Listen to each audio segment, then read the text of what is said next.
Hey guys, so for my next bet, I'm betting MONEYLINE on Canelo Alvarez against Daniel Jacobs. Total, I bet 2,050 to win 600. So I bet Canelo MONEYLINE. I bet him on Pinnacle and Sports Interaction. Well, first off, I would say to make the bet as soon as possible because with Canelo, the odds usually get worse the closer you get to the fight. So, Canelo's a fan favorite, right? So the closer you get to the fight, the more fans are going to show up and bet on Canelo. So you usually want to try and make the bet earlier. I was looking at my bets, and actually, this is the 6th time I've bet on Canelo. So I bet on him against Austin Trout. I bet on him against Lara, against Cotto, against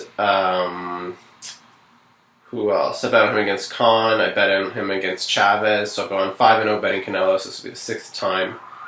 I really like betting Canelo. You know, he's a pretty reliable fighter, and I think right now he might even be, in my opinion, he's like the best pound for pound. Because if you just look at his resume and look at who he's fought, he's beat probably all the best. Pretty much everyone he's fought. He's beat all the best top guys. His only loss is to Mayweather, and so if you don't count that, he's essentially an undefeated fighter. Because anyone who's fought Mayweather's lost, right? So other than that, I think Canelo's been pretty. He's been pretty perfect. His fight right now is against Daniel Jacobs, and Jacobs is a pretty good fighter. I think he's very solid. He's consistent. The one thing too about Jacobs though is a lot of people, they remember him for his close fight against Golovkin, right? Where he fought Golovkin, it was really close. Went to decision. Definitely could have gone to him. Personally, I thought Golovkin won, but it was a really close fight, and a lot of people, thought highly of Jacobs afterwards.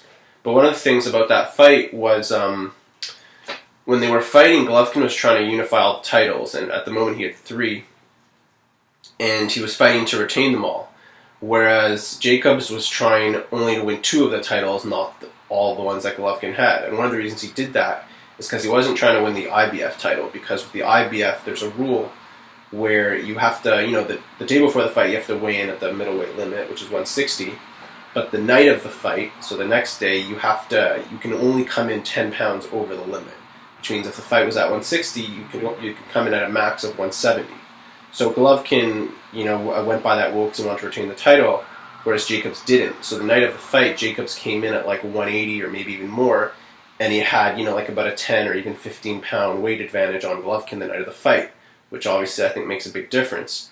But for this fight, they're coming in, they're both fighting for the IBF title. So they're going to come in, they'll both be 160 before the fight, and then the night of the fight, they'll both be probably around exactly 170. So they'll both be around the same. So, even though Jacobs maybe is a little bigger naturally, the night of the fight he won't have much of an advantage at all.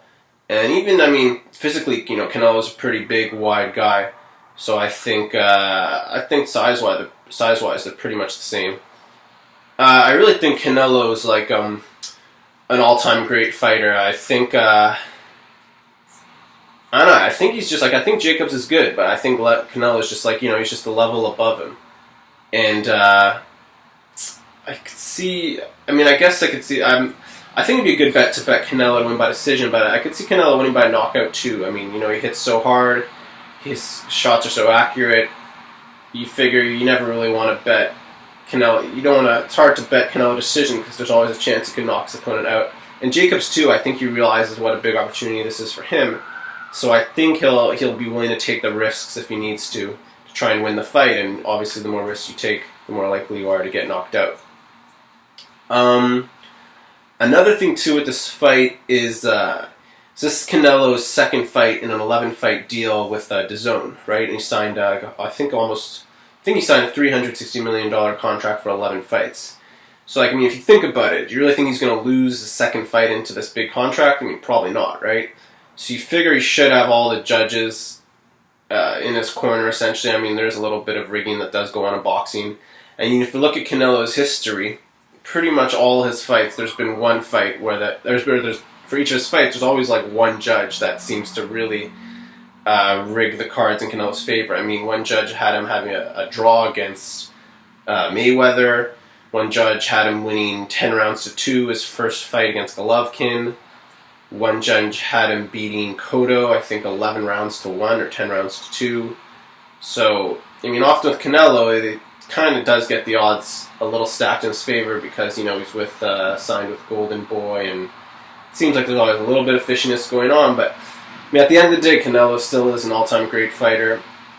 He always does his job. He shows up, fights great, and yeah, I'm pretty confident. I like the bet. So total, I got 2,000 to win 600. And yeah, I'm excited, and it should be a good fight. So yeah, guys, have fun and go make some money. See you guys.